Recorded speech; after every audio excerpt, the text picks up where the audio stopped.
আসসালামু আলাইকুম। আলহামদুলিল্লাহ আমি ভালো আছি। আপনারা সবাই কেমন আছেন? আমি একটি ইনকিউবেটর তৈরি করেছিলাম। সেটা অনেকদিন আগে আপডেট দিয়েছি প্রায় ১৬ দিনের মতো। আমি সেই আপডেটে আপনাদেরকে দেখিয়েছিলাম কিভাবে একটি ইনকিউবেটর তৈরি করতে হয় এবং সেটা কিভাবে চালাতে হয়। আমি সেই ইনকিউবেটরটা তৈরি করে এখন আমি ডিম দিয়েছিলাম, সেটা ফুটে এখন বাচ্চা বের হয়েছে। সেটা আমি একটি সুন্দরভাবে ভিডিও দিতে যাচ্ছি এবং আমি অনেক খুশি যে এই ইনকিউবেটর থেকে আমি ভালো মানের ডিম থেকে বাচ্চা পেয়েছি। আমরা দেখতে পাচ্ছেন যে ইনকিউবেটর থেকে বাচ্চা বের হচ্ছে। নিচে থেকে তৈরি করেছিলাম ইনকিউবেটরটা। ইনকিউবেটরটা তৈরি করে আমি ভালো সফল হয়েছি।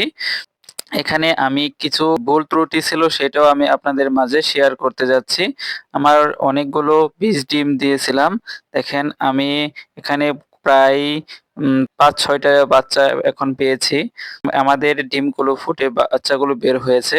আমি তাপমাত্রা প্রায় ৩৭.২ থেকে ৩৭.৭ পর্যন্ত দিয়েছিলাম।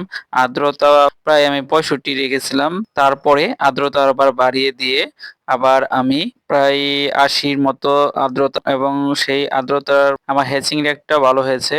আপনারা দেখতে পাচ্ছেন কোয়েল পাখির বাচ্চাগুলো দেখেন কেমন করে ছোটাছুটি করছে।